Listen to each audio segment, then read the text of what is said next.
Однажды в службу спасения животных поступил вызов. Пес, лабрадор черного цвета, круглогодично живет на улице. Казалось бы, в этом нет ничего такого. Так живут многие собаки во дворах частных домов.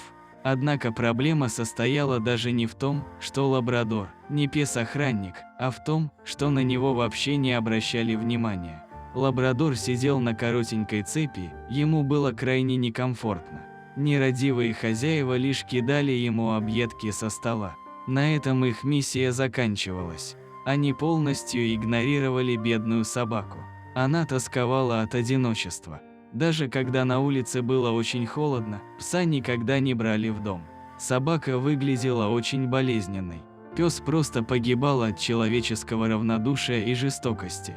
Бедный лабрадор чувствовал себя абсолютно ненужным и несчастным, ведь о нем не заботились, с ним не играли, его не любили. После того, как поступил вызов, по нужному адресу приехала женщина, которая работала волонтером. Она должна была убедиться в том, что информация достоверная. К сожалению, все подтвердилось.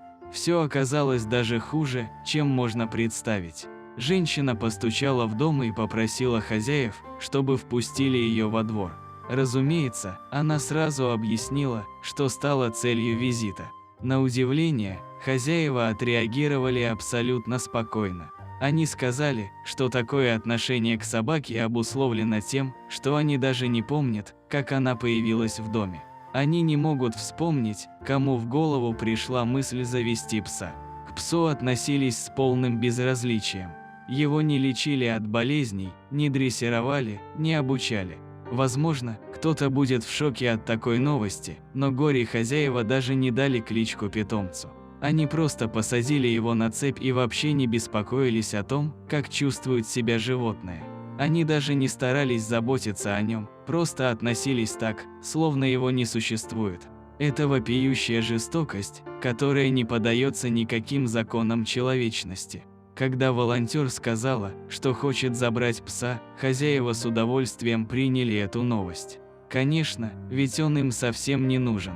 Первое, что сделала волонтер, дала лабрадору кличку. Она назвала его Арчи. Когда собака покинула привычное место обитания, она начала паниковать, ведь все вокруг казалось таким чужим и непривычным.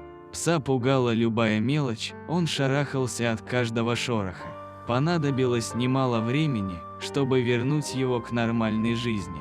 Положительные сдвиги появились только через несколько недель реабилитации. Сотрудники заботились о собаке и старались сделать все возможное, чтобы она чувствовала себя счастливой. К счастью, эта история закончилась хорошо. Сейчас у Арчи есть хорошая хозяйка и уютный дом.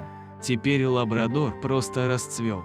Когда он почувствовал заботу, то стал очень общительным, дружелюбным и ласковым другом.